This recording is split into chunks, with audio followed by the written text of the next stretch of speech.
Hello all. It's me, Dorian. Apologies for the lighting and sound and whatever and all of the above.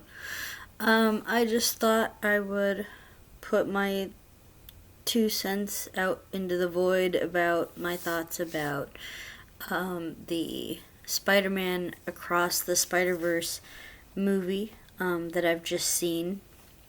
Actually twice now. So I just wanted to put my thoughts out about that. And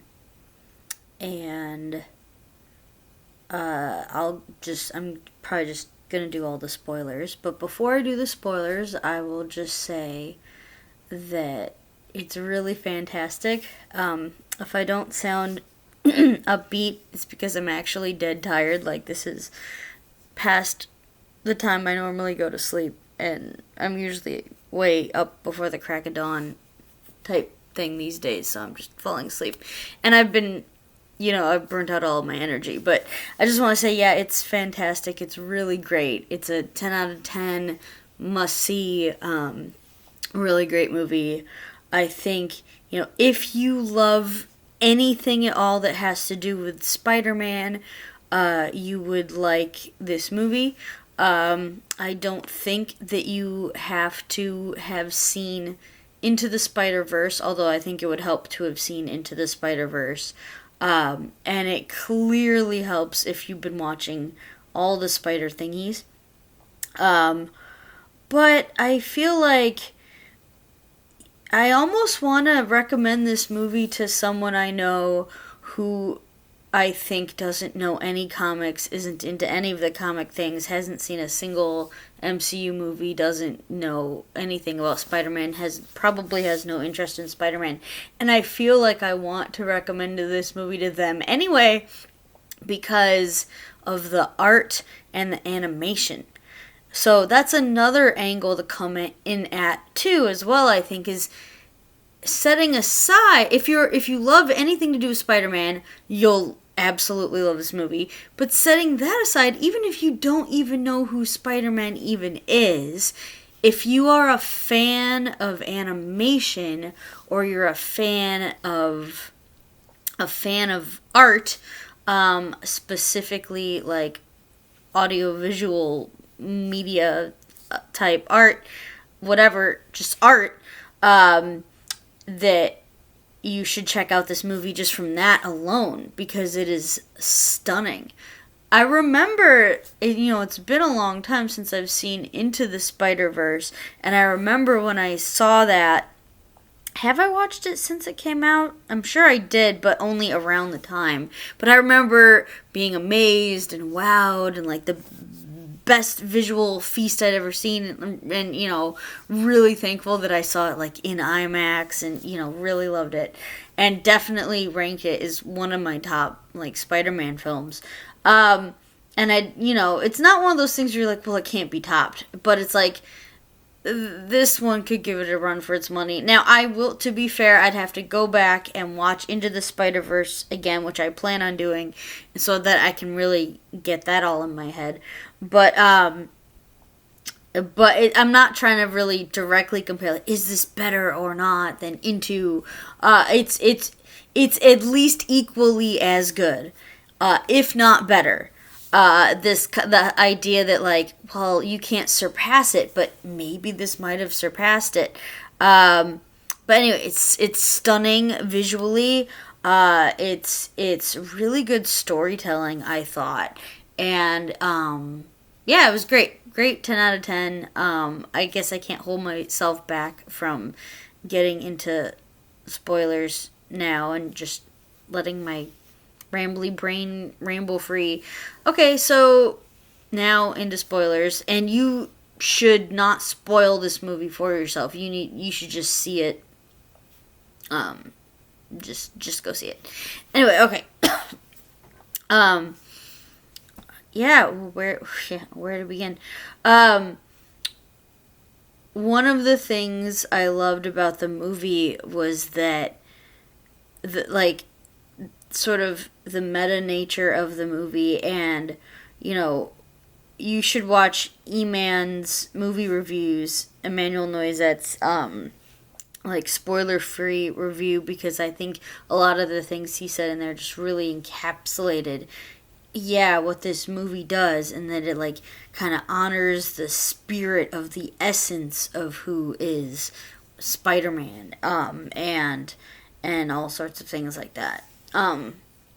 But just adding on to that, like the meta, like a lot of things have been meta, and like No Way Home and everything, and it this is aside from, it's one thing to have Easter eggs, and then the movie is for the Easter eggs and for the cameos and for all the things that you can throw in. And it's fan servicey and it's fun, and sometimes it can be done very, very well, like Infinity War and Endgame and No Way Home. And sometimes it can be done poorly, like Jurassic World, and other ones where it's just like it's trying to stand on the cameos alone as the sole compelling reason to see the movie, and without any kind of storytelling or anything like that. And you could say that movies like Endgame and like No Way Home, or there's better examples I can think of, that you could say that maybe a criticism could be that it's too Easter eggy, or the Easter egginess is the point of the movie, but we love it anyway because, we just love to see all the cameos. But I think these days, at least for me, like, especially after, like, Marvel, the slog that was Marvel Phase 4, Phase 5, all of that, and coming off of that and just losing interest in the MCU, and I haven't seen all of it yet, but still, this idea that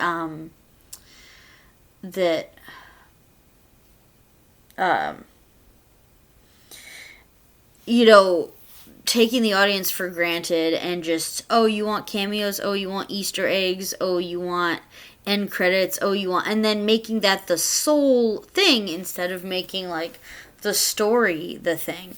And so I think Across the Spiderverse does what we want to see, which is to have the Easter eggs and the things, but that is not the focal point. That's just extra. That's just in the background. It's non-essential to the plot. And that's kind of how I felt a bit with like the Loki TV show, especially when you go to the Void after, where you see all those like Easter eggs and like the shot as they're going across the Void. It's not essential to the plot. It doesn't dwell on it. But, if you have a good eye or whatever, or you watch other people's breakdown videos of it, it can, that can be fun to be like, oh, what did you see in there? What did you see in there? But it was inconsequential to the plot. It was just fun, extra stuff. So there's ways to have fun with all the Easter egg things without it being like the sole focus. And that's kind of how I felt with like all the Easter eggy things and stuff in this movie. It's like, this movie is just Easter eggs. It's just like, oh, there's or to put it another way, like there's so many Spider-Man-y type references in here that it moves so fast your brain can't keep up with it, and you might have to have a PhD in spiderology to know all of the references. There's just so many, but the point is that all of those references and things are just glitter on top of the movie. The story, you could know none of that, and the story is a very compelling story, and it's more akin to, I think this is kind of a twin spirit with the movie Everything Everywhere All at Once, where it's using the multiverse as a function to tell a full, like, fleshed out story.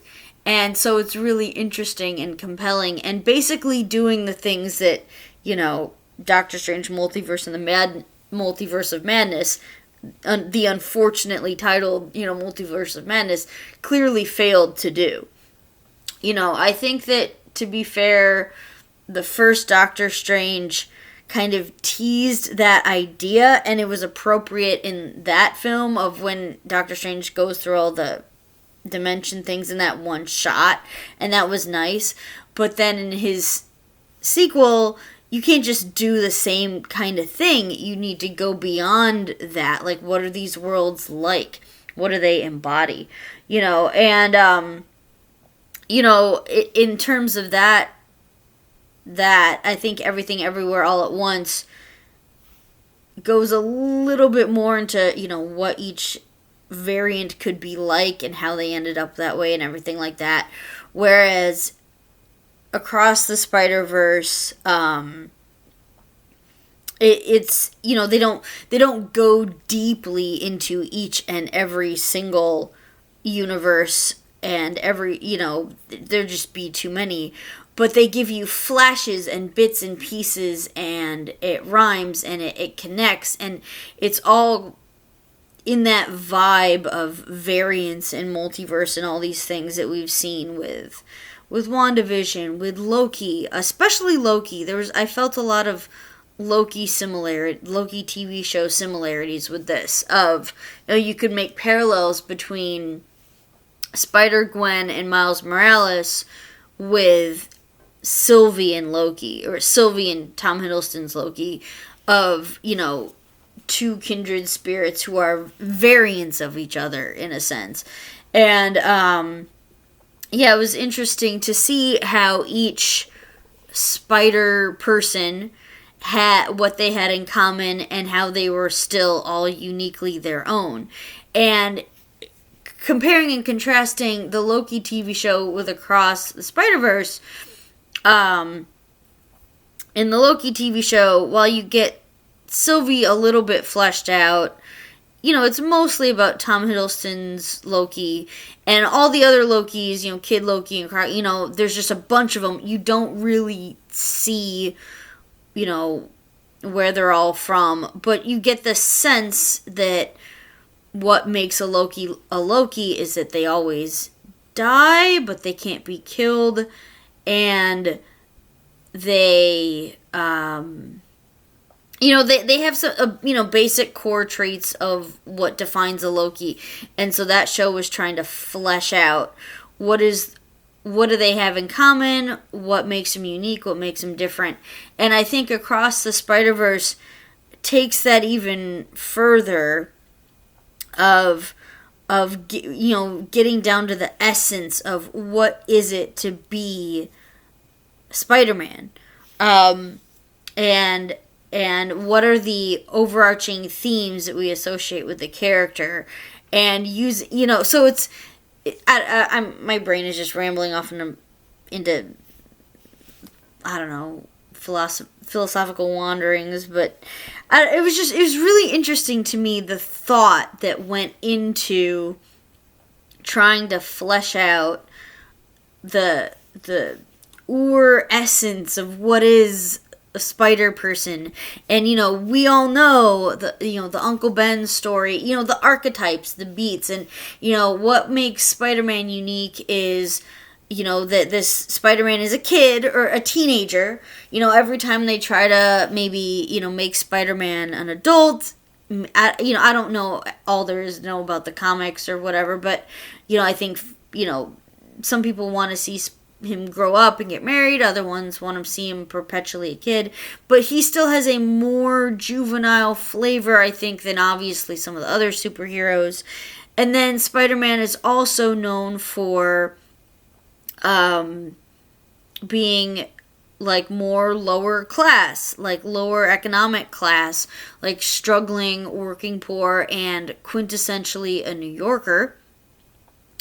And then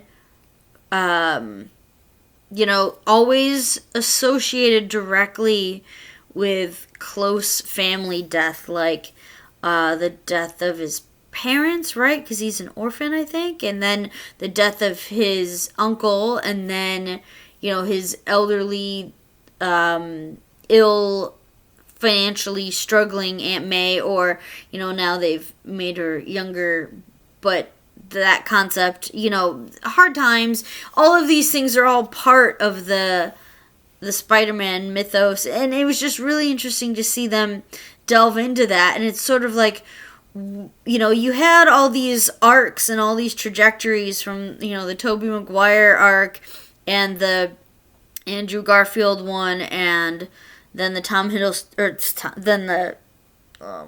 Holland ones, and then you know, you thought that No Way Home was the end. It was the perfect ending. I mean, of course, they're gonna make more Spideys forever, but I mean, No Way Home definitely felt like a really good, satisfying finale that tied up all three of those arcs in a beautiful way.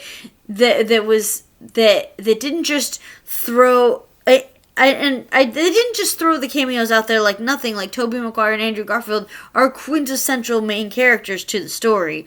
You know, I just mean that, like, the movie does ride on a lot of high of reference hype, I think, more so than Across the Spiderverse, if that makes sense. But I felt that No Way Home was conclusive, and it was sort of like, I had some issues with that movie, but I really, really, really loved it, you know, and it's just like, well, you can't get any better than that. Where can you go from here? Yeah, I didn't know where you could go from there. And I think the end of the movie hinted to me that, at least in the Disney MCU version of where they're going to go with this, is maybe they were thinking this will be the end of Tom Holland Spider-Man. We'll see how this goes, but we'll leave the window open for a reset, and then we can start telling kind of Tom Holland Spider-Man stories sort of from the beginning of, like, well, now he has to hide his identity, and now he's poor and everything, instead of, you know, being the rich Tony Stark heir and all that, and kind of a reset to tell more stories. And so leaving that window, so I expect some more Tom Holland Spider-Man movies going down that storyline.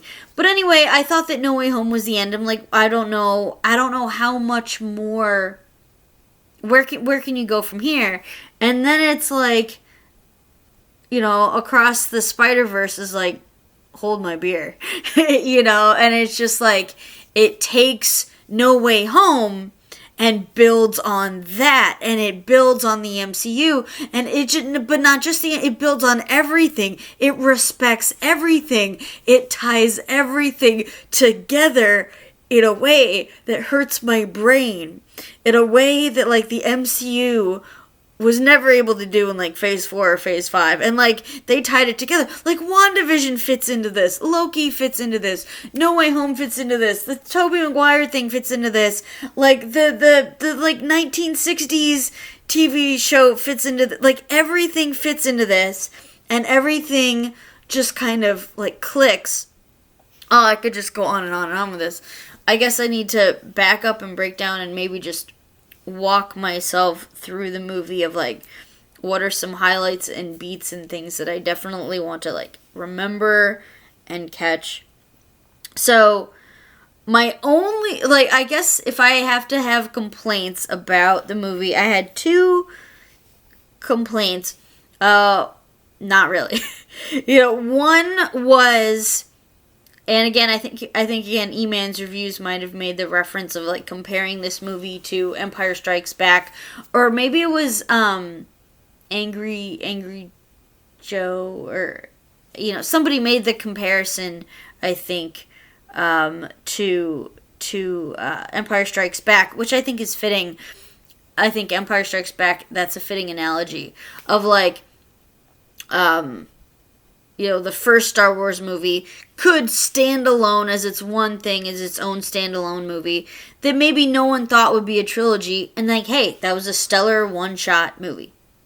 And then along comes Empire Strikes Back, that now it makes sense, it directly makes sense that this is a sequel now, and it immediately sets the tone up for a trilogy, and everyone agrees it's a really, really great movie from start to finish, even though it ends on, like, that cliffhanger. And then there's that whole, you could have a philosophical debate of, if it just ended at the end of Empire Strikes Back and just ended there, if we never got Return of the Jedi, if we never got the third movie, and, you know, we lived in an alternate universe where that was just never made, and all we knew were those first two, would we still be satisfied with Empire Strikes Back? Would we still give it a 10 out of 10? Or would we give it a 9 out of 10 because we're like, but you can't end it like that, you know what I mean? I think my initial thought yesterday, you know, I've seen Across the Spiderverse twice now, tonight and yesterday. So yesterday, after having seen the movie the first time, and I was thinking about my comparison of this movie to Empire Strikes Back and asking myself that question, I was thinking to myself, okay, if the third Star Wars movie had never come out, and I just had the first one, and I just had the second one, would I still give Empire Strikes Back like a 10 out of 10? Would it hurt my thoughts of Empire Strikes Back? And I subjectively feel like no. I subjectively feel like Empire Strikes Back is also kind of perfectly encapsulated in its own, and I do kind of like how it ends, and if we just had those two, I think we'd still be ranting and raving about those two. We wouldn't have a celebratory feel at the end, we'd have a bummer feel at the end, but we'd still love it, which I kind of feel it makes me think of like with Star Trek, and you had Wrath of Khan, and then Search for Spock, you know, and I think most people agree Wrath of Khan is perfection, and then Search for Spock is arguably one of the worst of the Star Trek movies. And even though Search for Spock, gave more conclusion, even though the following movie was less good, that in no way diminished anyone's love of Wrath of Khan. So theoretically, I would think that if we never ever get the third of this Spider-Verse trilogy, if for some reason it just never happens and we don't get one, would we just stop thinking about Across the Spider-Verse and be like, it's only good if it works for the third? No, I think we would still give it a 9 out of 10. And then the question is, would you give it that 10 out of 10 if it felt like incomplete? Does it feel incomplete? To which I think that, here's where it's slightly different from Empire Strikes Back in my subjective opinion, is that I think that Across the Spider-Verse feels a little bit less complete than Empire Strikes Back, or in other words, a more a sharper cliffhanger, such that I think I would give Empire Strikes Back a 10 out of 10, and I feel like I would be okay if another movie didn't come out. Whereas this one, I feel like I don't want to give it that complete perfection because it feels like a little bit lacking at the end. This is what I was thinking yesterday, was my thought, and I'm kind of on the fence about that thought as time is going by, of like, does Across the Spider-Verse feel like it is purposefully making the cliffhanger too much of a cliffhanger as a draw to pull you in to sell tickets for the third one, and there's too much of that going on at the service of making it a full, complete story? Or does it still feel simultaneously like completed while also setting up for a third? So I don't know, I'm still kind of wondering where I lie with this thought, but I feel like yesterday I would have erred more on the side of saying, well, I gotta give some kind of demarcation to Across the Spider-Universe because it doesn't feel, it feels too hardcore of a cliffhanger. Hold on a second. Just some raccoon outside or something. Anyway, so I would think it would be too truncated and maybe a slightly bit disappointingly so. But I don't know. I still think that Empire Strikes Back, in direct comparison, is more conclusive, more satisfying of an ending, as it is. And same thing with Wrath of Khan. I think Wrath of Khan might be even more conclusive feeling. My mom told me, my mom saw Wrath of Khan in the theaters, and she said, we didn't know a third movie was going to come out, ever. And the movie doesn't make you feel like it makes it feel like the end. It's the end. It doesn't have a cliffhangery feeling. People didn't know. I mean, you have Leonard Nimoy's voice at the end reading it, but that could have just been, just a nice touch to do, or to give a seed of hope, and again, I think maybe it reflected the feeling of the time of like, we're hoping for a sequel, but we don't know, so we're not gonna make this movie to feel like it's leading up into a sequel, but if it happens, it happens. We left the thought. Whereas I think these days, maybe we build things in trilogy form ever since, Lord of the Rings, or we build things to always be cliffhangers, to always lead to the next thing since the MCU, or what have you. So I don't know, and now I'm rambling about how one should end the movie. So this movie does not end like, say, Top Gun Maverick ends, where Top Gun Maverick is just a beautiful story from start to finish, and then it ends, it concludes. There should not be another one. It would ruin the whole thing. Across the Universe doesn't end that way. It clearly is much more like Empire Strikes Back. So anyway, then I saw it again today, and I've had more time to think on it, and after a second watch, I actually was much more satisfied with the ending of the movie than the first watch. And because I was able to see, I think, how poetic the movie is from start to finish, and how the things at the beginning of the movie reflect the things at the end of the movie, and how it's framed, and much more satisfied on second watch, thinking about it more.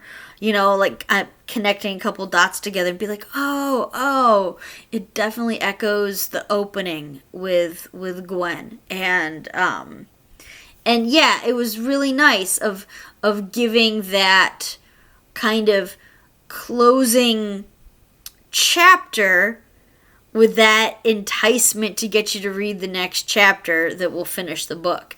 So I get it. It's still a little bit dissatisfying, but satisfying at the same time, if that makes sense. But I don't think now that it's worth demarcating the movie for in any way. I think it was a perfect choice. And so, whereas yesterday I might have given it my 9 out of 10 for that, now I'm like, no, it's an artistic choice, and I think it works really well, and it's great, and I give it a 10 out of 10.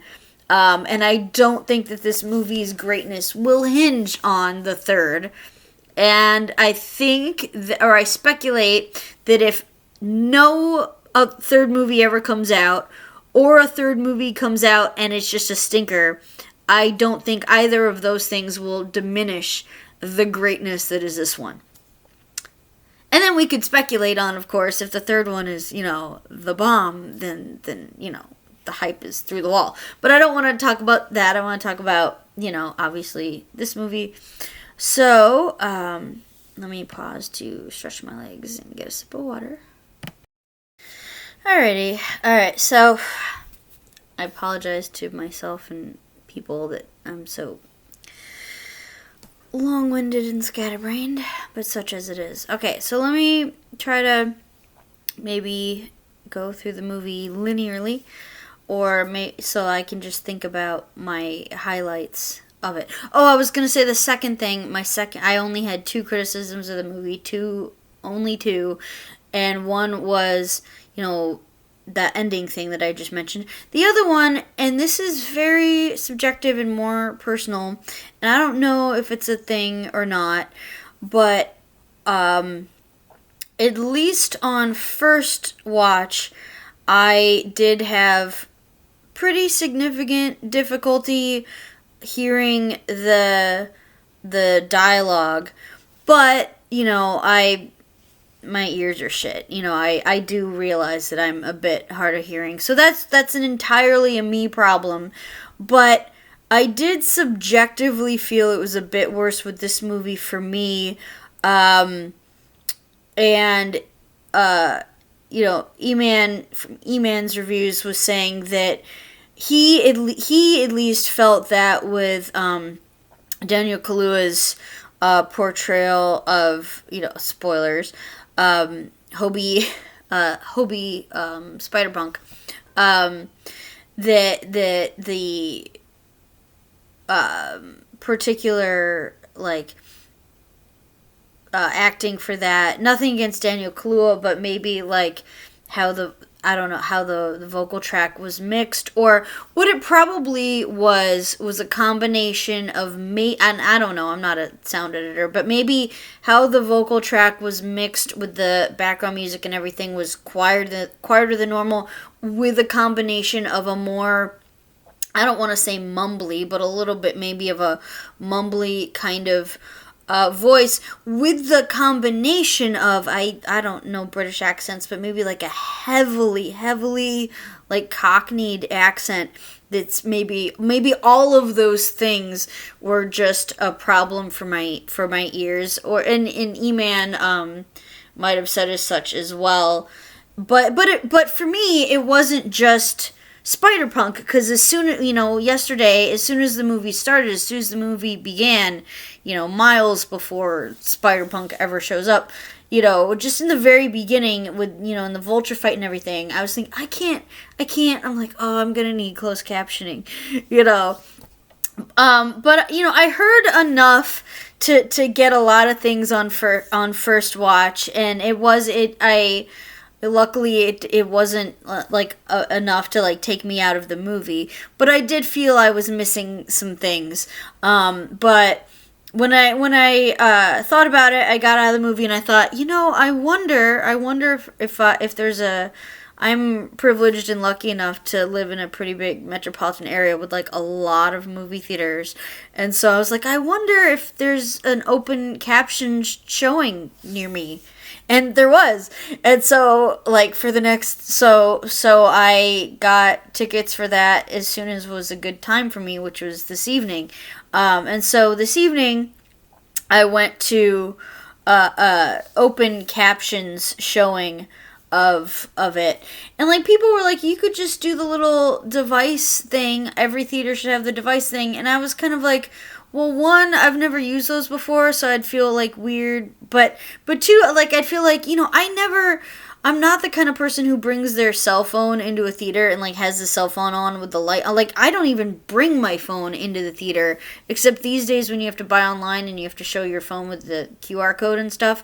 But I've never, otherwise I'd leave my phone in the car, not even bring it. So I'm I don't want to have any kind of light on me that could bug anybody around me, or feel weird holding a thing and then my eyes are down here instead of up there, and then as good as the little thing might be, how good could it be with all the, it's if you watch real closed captioning, that's done well, there's an art to it, and, so I just want to do open captions, nothing against the device, but, open captions would just be so much better, my eyes can be up at the screen, and, everybody's enjoying the same movie at the same time. I personally think every movie should be open captions, and then the way you do captioning is also an art form. If you watch Everything Everywhere All at Once with the captions on, the captions are just as the kids say, chef's kiss. Sometimes, they'll translate, they'll do multilingual translations of all the different languages, and so it was giving me context for the daughter to help with the storytelling, to understand the difference between the Mandarin, and then when there was the one that wasn't Mandarin and English, and like they'll move the captions around visually on the screen to like it was so well done. Like, or like if you've ever seen like the captions for like Critical Role, like are masterful. So like captions themselves can be even an enjoyable experience too. And especially when you have like you're telling a comic book movie, and they're already doing that in Across the Spiderverse with the comic book like writing, lettering where appropriate. And that was really cool. So I did go to see it with open captions, and it made a world of difference for me, and it was so great. But if I'm gonna critique the captions, and I'm lucky enough to have found that, but if I'm gonna really critique the captions, I'm like, you could do even better. You could do even better. Like, you could be more clever and creative with your captions than, like, say, like, more like Everything Everywhere All at Once did than just, like, but it was all right. One other little tiny little nitpick was, like, in the just talking about the captions, like, in the show, when they say ass, in the captions, it said A blank blank. It's like, come on, don't do that. Like, if the hearing people are allowed to hear the word, then the non-hearing people should be allowed to see the word. Don't censor one and not censor the other. Or if you're going to censor, then censor both. Where both are bleeped or both are there. I'm like, why? Why would you do that? But apart from that, there were some really nice things I liked about the captions, about how I liked how in Everything Everywhere All at Once, the different language parts that you wouldn't have had translated if you're just watching it in English were actually translated in the captions, and that added to the storytelling in that movie. I also liked the choice with this movie where they did not translate the Spanish into English in the captions, as you could tell that they were not going for that effect in the movie, that they wanted to have that more immersive experience. And for half a second, I was expecting to see like an English translation of the Spanish when the captions got to that point in the movie. And then I thought about it. I'm like, no, I like it better this way. And I'm learning more Spanish words this way, and I can see when the code switching is happening more to help me, as someone who doesn't know Spanish, understand more like the Spanglish jokes, like in-joke references in there. Like, oh, now I can see it. I can, so that was a nice detail. And then of course it's always a nice detail to get like the credits of the musical, like the song pieces that are playing when they play it. I always love seeing that. And then another thing, like having it with the open captions was a blast, and it just made the movie even more enjoyable for me. Because not only did I get the Spanish and which added like spelling it out even though I don't know it, even that was just adding to my experience of the movie. And then also like the credits of the music, and obviously helping me get all of the jokes, and like, oh, I knew that Hobie and Spider-Punk was hilarious and awesome, and I'm completely smitten and in love now, but even more so because I could see every single thing. I'm like, oh, it's so great. It's so great. But also with the credits, I could see how the lyrics of the songs were just perfection to the moment. So that, whether that's, the music editing job or like pairing it all together, like the lyrics fit perfectly. Like, and I don't know any of these songs like before the movie. And so I don't know if these are just, popular songs out there, or if any of them were written for the movie. I suspect that they're expertly borrowed and crafted and mixed into this movie and weren't written explicitly for this movie. But also, you could have fooled me. That's how perfectly they're edited and spliced, and the lyrics are interwoven into the scenes and helping advance the story in those scenes. Like, it's great. Okay, so again, those are my two criticisms of the movie. So you can tell just how stellar this movie is, if that's the least good thing I have to say about it. So, okay, you know what, I'm 40 minutes in or whatever. One of the things I want to do was just express major appreciation for all of the voice actors. And I've been trying to find a complete and total 100% list of all the voice actors, and I mean all of them, because they all are amazing. So to highlight, and I still haven't, I don't think I've found that complete list, but to highlight a couple notable non-main cast people, and I really apologize if I get any of the names wrong. The cowboy Spider-Man, Taron Killen. Taron Killen is the cowboy Spider-Man. And where did I see it? Where did I see? Because I didn't know who that was, and then... now I have to find it. Hold on. It was saying that he is this other character that I know from... Hold on. Taron Killen. Oh, no, I don't know. I don't think I know Taron Killen. But yeah, props to Taron Killen for the Cowboy Spider-Man was great. Another one I was thinking was really good, who was like just, way, way, way deep in the background. I wanted to know who voiced MJ, or the wife of the... Hold on, let me find. It's hard to find all these hidden voice actors. Hold on. Okay, I found MJ at the end.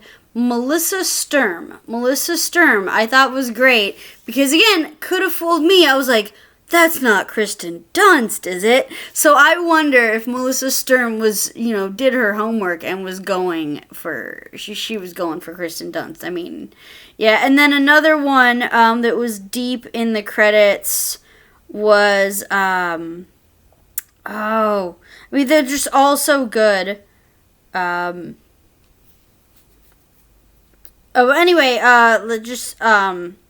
was wondering too if Nicolas Cage had a tiny uncredited cameo bit. And I mean tiny. I mean very tiny. I mean, because you only see Spider-Noir at the very, very, very, very end for like a split second. And so I couldn't even tell, even looking for it the second time with the open captions, if there was ever a moment where even like there was a grunt or something, or like he just says like hi as he comes under the screen. Because I feel like Spider-Noir says like 3 words. And so then like maybe that could have been like a Nick Cage impersonator or something. That would have been hilarious. But I think I was confusing Taron Killen for like Nick Cage or something. But Taron Killen was hilarious. The other one I wanted to give major props to was, and this is more of a, I don't want to say main character, but like main side character. And I think this, hopefully, if not is already a fan favorite, should be a fan favorite. See, I'm trying to look at my cast and it's giving me ads. And I really apologize if I pronounce the names wrong, but Karen Soni, Karansoni, for playing Pavitar Prabhakar.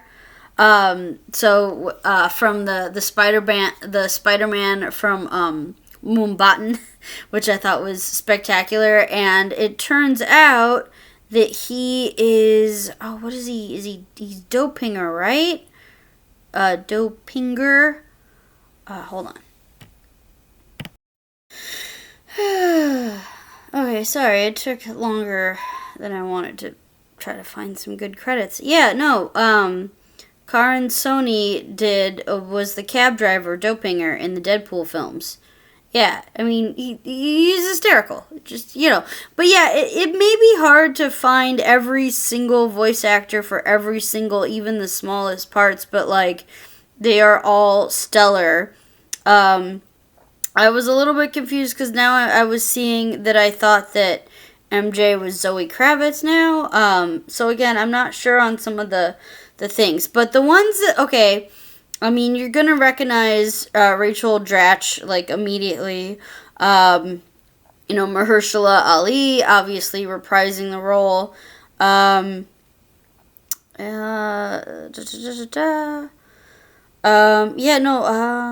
else do I want to highlight?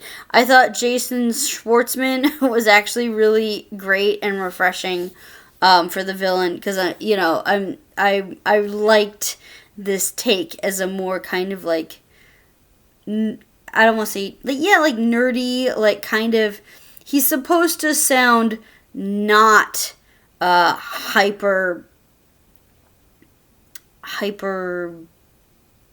I don't want to say hyper masculine, or he's not supposed to sound like deep baritone, like a booming, like he's not supposed to sound like Thanos. He's supposed to sound like someone you wouldn't take seriously, as it's essential to the plot. And I thought Jason Schwartzman played him really fantastically, and he was really fun, a really fun character. I liked the Andy Samberg, little bit cameos in there. The self narration at the end was funny.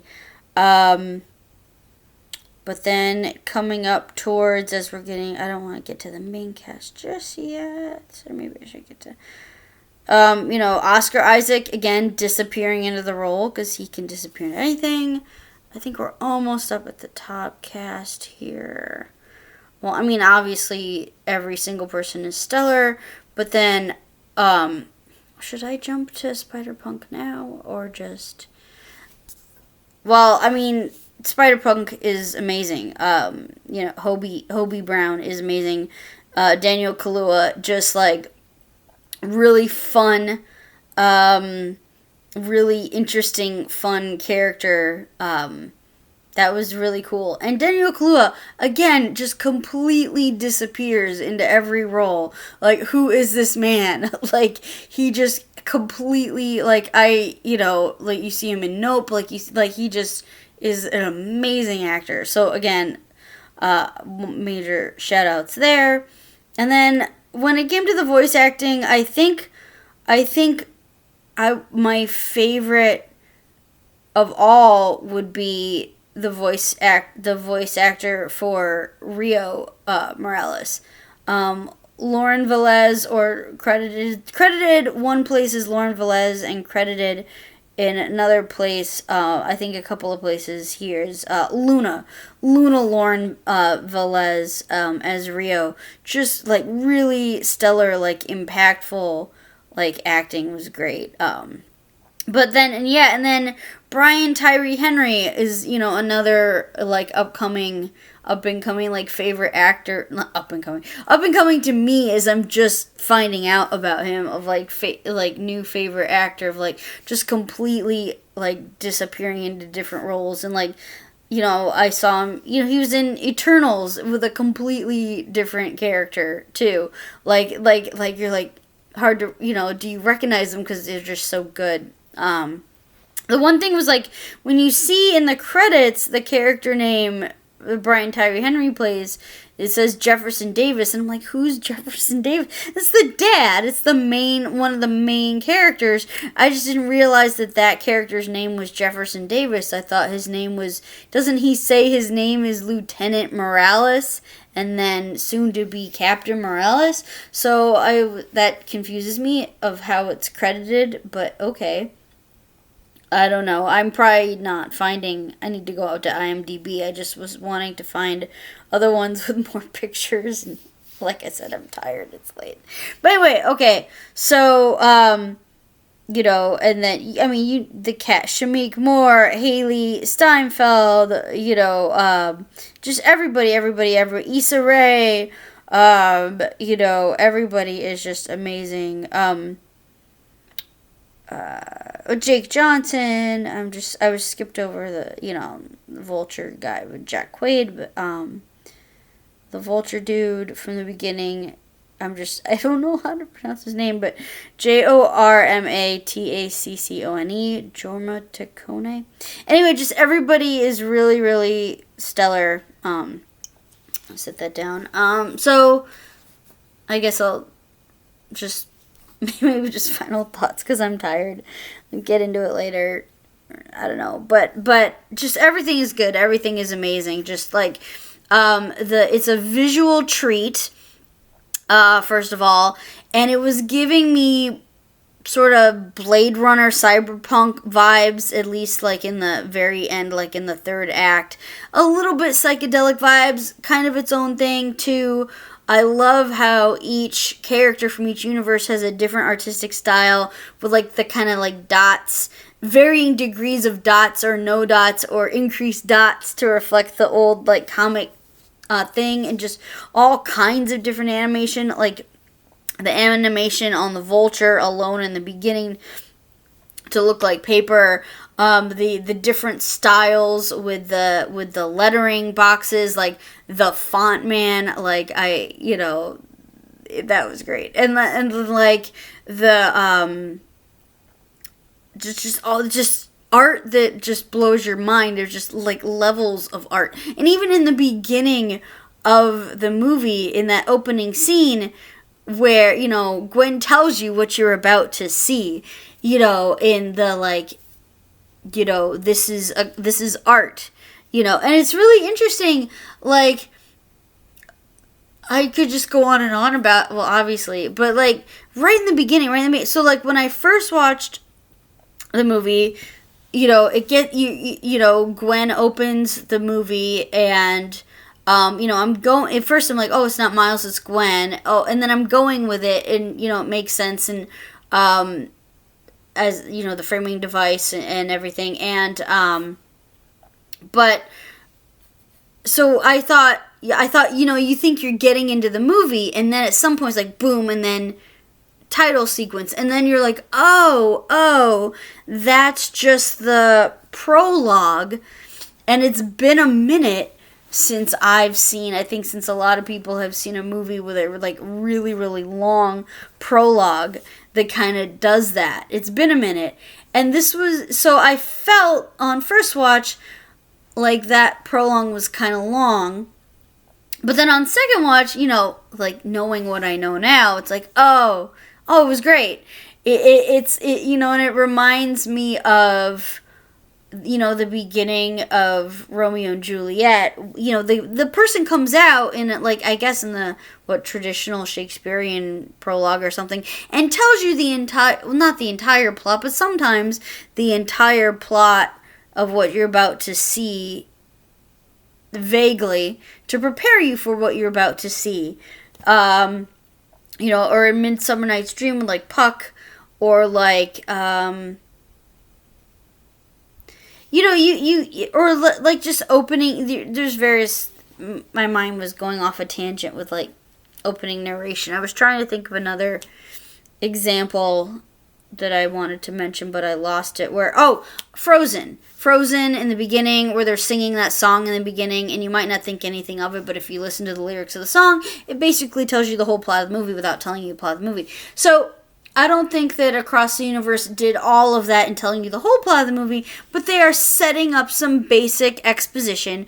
And, all movies got to do this. If they got to key you in right away, who's who, why should you care about them, what's going on, what's happening, da-da-da-da. And especially if you're doing like a sequel or anything that's not the original, you have to throw in things to catch people up to people who haven't seen anything of anything in the past. Like, for example, Quantumania does not do this. Quantumania assumes that you, the viewer, have watched everything up until this point, and so it's not going to explain anything to you and just go. And it doesn't matter if you've watched everything up to that point or nothing up to that point. It doesn't make sense because the movie doesn't make sense and it's just shit. But anyway, the point is, it doesn't try to handhold you into the movie, and good movies you don't need to have watched the first one to get in on it. Like, I would say Thor Ragnarok, for example. Like, for me, I had not seen a whole lot of things before Thor that would have I came into Thor Ragnarok blind is what I'm saying, because I had not seen Thor 1 or Thor 2, even though I'd seen a lot of the other rest of the MCU. And so to some degree I'm coming into Ragnarok blind. You can 1,000% enjoy it just as a standalone movie. And so what, the opening bit is doing, or helps to do, is to try to throw enough things in there to catch you up. So in Thor Ragnarok, it's the exposition with Thor in the cage that's spinning around, where he's giving you what you need to know to catch you up on it. And then you also have the Loki theatrical play thing. So again, like that, very, very clever, ingenious ways of doing that exposition to catch you up, but in a novel, fun, interesting, entertaining, really cool kind of way that's really inventive. So, Across the Spiderverse reminded me of that concept, where they're doing the exposition through, your opening fight scene with the Vulture, but using it to get all this other exposition out of the way, just in really clever ways, So that was nice. Yeah, an hour in, and I've gotten to like the first 5 minutes of the movie. So yeah, I'm not gonna go all night. I'm not gonna try to pull a normal me, because I'm already tired and I'm already But yeah, so I liked I liked the framing device of the movie, as I've said. I liked the commentary on the concept of Spider-Man. I liked the visuals. I liked how everything was edited really well. I don't know is editing the word you use if it's animation, because you're like drawing it all that way, whereas I don't know how films are made. Like if it's live action, you do have to actually splice this scene with this scene to put it together seamlessly. Like for example, like I don't know how they made it, but like in Top Gun Maverick, in that scene where Maverick comes into the bar, and then he just and then he's getting triggered from the memory, and then they're playing the music, and then he's having the flashbacks, and then all of that is so expertly well edited. I got that kind of flavor with this, but it's an animation, so I don't know if editing is the word or however, but they did a lot of things like that where it felt like it was edited in a really clever kind of way, where it can be purposefully deceptive. So again, towards the end of the movie, how they edited where you think that Gwen is peeking in on Miles, but she's not, because planar shift, they're not on the same universe. And it fooled me, and it was very, very, very well done. And, even on second watch, when I know it's coming, I was trying to figure out, okay, what was the point in which I realized what was happening? And even on second watch, because I'm slow, I'm I realized after Miles realizes, and Miles realizes later, because I had to, but I can appreciate how it's edited, and just all the ways that the movie was put together. The details I picked up on on second watch, for example, at the end of the movie when Gwen is having that heart-to-heart conversation with her father, and they shift the art in the background of the colors of the room, and it takes on the kind of transgender flag colors of the blue and the pink and the white, but other colors too, and also the painting style sort of look a little watercolor-esque in the background. And then I noticed, with second watch, that they were doing that kind of thing, with the first part one of that scene, where if you notice, they shift kind of the colors into the background into those blue and pink hues, because I think white, blue, and pink are Gwen Stacy's colors, which makes, I could make up a headcanon that she's non-binary or something, gender fluid, or I don't know, but now they're even just neither here nor there. Even just the color scheme, like changing, the art to rhyme those two scenes together. Like, it's clever, it's inventive, it's interesting. Like the use of art to convey like emotions, and like it's really cool. And clever, and just like the thoughts put into like the conceptualization of the character. I don't know. I think I have to, come back to this and try to be, write it down or try to get more concise with it, because my brain is too tired. But yeah, it's just amazing. I loved that it was. I love, there's just so much to love about it. So many pieces of it, the entirety of it. I guess at the end of the day, I'd say, it's a visual feast. It's great storytelling. It's a really thoughtful piece, like a thoughtful meditation on what it means to be Spidey, but also what Miles Morales means. And I thought that there was a lot of, addressing, his black and his Hispanic identity and his his Puerto Rican identity, and like really addressing those themes, and not like alluding to it, but addressing it. Like, there's a reason that like he's Miles Morales and not another Peter Parker. There's a reason that like he's the only one out. He's the anomaly. Other people don't want him here. And like the references with like the analogy of what's going on with, him versus, not being accepted by the Spidey people, to, the analogy with the mom, with Rio, with like, we want you to stay here in Brooklyn because we here can support you. If you go off to Princeton, in that maybe potentially like hotbed of like super whiteness and like Ivy League, and like, are they gonna look down on you, or what are you gonna be fighting? Like, don't lose yourself in all of that, like, and mixing and like really leaning into that message of like, being who you are, and not letting everyone else tell you that you can't do this, or you don't belong here with us, and also that Miles does deserve to be there and tell his own story and what does make him unique. And, and as a character, how can he, he doesn't need to be, the poor man's Peter Parker. No, he's Miles fucking Morales. And like, how is he different? And how is he his own character, while still also embodying the Spidey like mythos?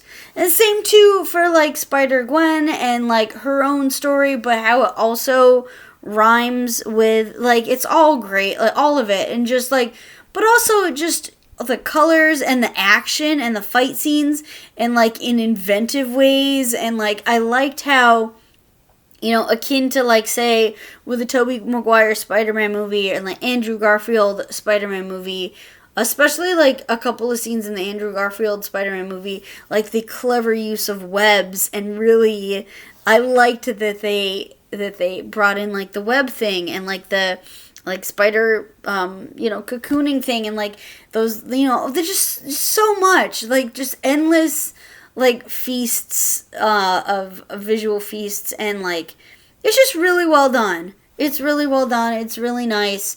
It had a lot of commentary on parenthood, definitely, I thought, and people in different stages of parenting. Obviously, it maybe was a little too heavy-handed with it, but yeah, I mean, in the infinite multiverse of multiverses, there's going to be Spideys who, never get married, Spideys who are widowed, Spideys who never, haven't had kids yet, are actually literally pregnant, have just had a kid, have maybe there's one that has a teenager, maybe there's an older one that has, but throughout the, stretch my legs, throughout the whole, but within this movie, like addressing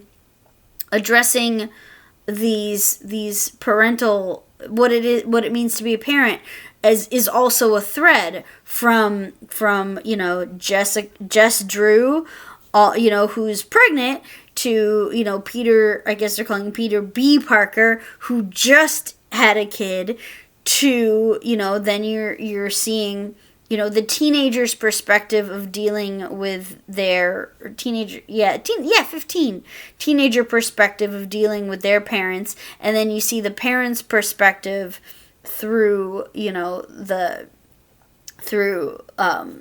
Captain Lieutenant Morales and Rio and Captain Stacy and such. You see their perspective, and so they have that whole commentary on parenting there, and mentorship a bit too. It's great.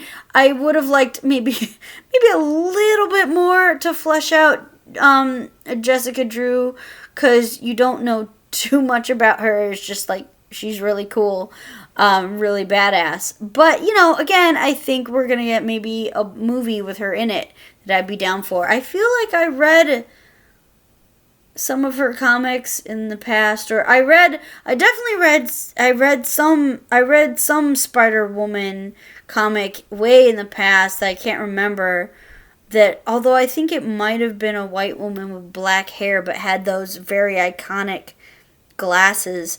But yeah, this Jess Drew or whatever is so cool, and yeah, all the characters are really interesting. I'll just go on and on and on forever. It's a really great movie. Everybody's got to see it.